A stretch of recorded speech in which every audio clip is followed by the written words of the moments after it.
Hmm. Magandang hapon mga ka-GB.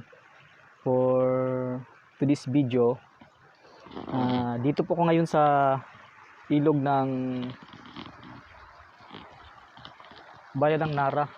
Ito ay malapit na po sa poblasyon ng Nara mismo. Ano ho mga ka-GB? So may ilan pa akong ipapakita dito, ipapasilip sa atin sa bidyong ito. Dahil ito po isang lugar na maganda namang liguan.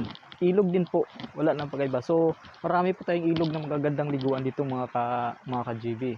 So itong ilog, ipapakita ko po sa inyo na kung kayo malapit mismo sa poblasyon ng Nara, ito po ay Quirino daw, Quirino, Upper Quirino yung address ng ilog na ito, sabi nila.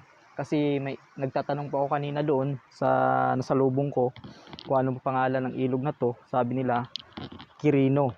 So Upper Quirino. So sisilipin natin mga ka-GB para makita po ninyo itong ilog na to ay napakaganda po liguan. So lokal po sa atin sa mga kabayanan, mga kabayan natin o bayan sa bayan mismo ng Nara, makikita po ninyo ito mga ka-GB. Ang isa pong ilog na napakaganda po liguan.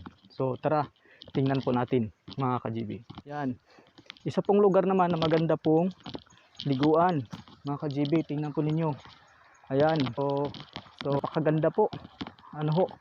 Kung magdayo kayo dito para magligo lang, so sapat na ito para mag-relax sa inyo mga ka-GB. So ayan, tingnan po ninyo. Yan ang area. So itong part na to, itong area na to, medyo malalim. Linaw din ang tubig. Ito po ay sakop po ng bayan ng Nara, sa poblasyon na po ito. Sabi po nila kanina, address nito, Upper Quirino ba? Oo, Quirino daw, Upper Quirino. Yung sabi ng ilan sa mga kasalubong natin kanina, nagtanong ako kung ano pangalan ng ilog na to para naman maano natin. So, yun, may bundok din sa taas. At itong area na to malalim talaga. Yan. Yan. So, may area din dito na medyo mababaw sa baba banda. So, punta natin at saka tingnan. Ito. Yan, para makita rin nyo. Yan.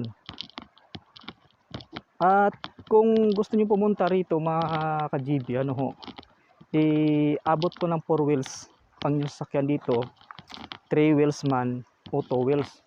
Halimbawa motor, tricycle o di kaya nakataksi kayo, naka-auto.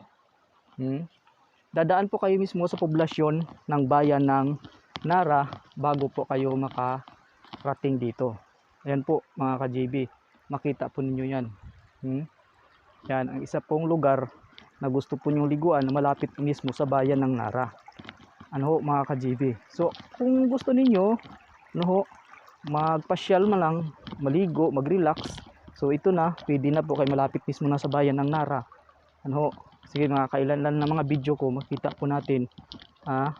Yan po mga ka-GB. So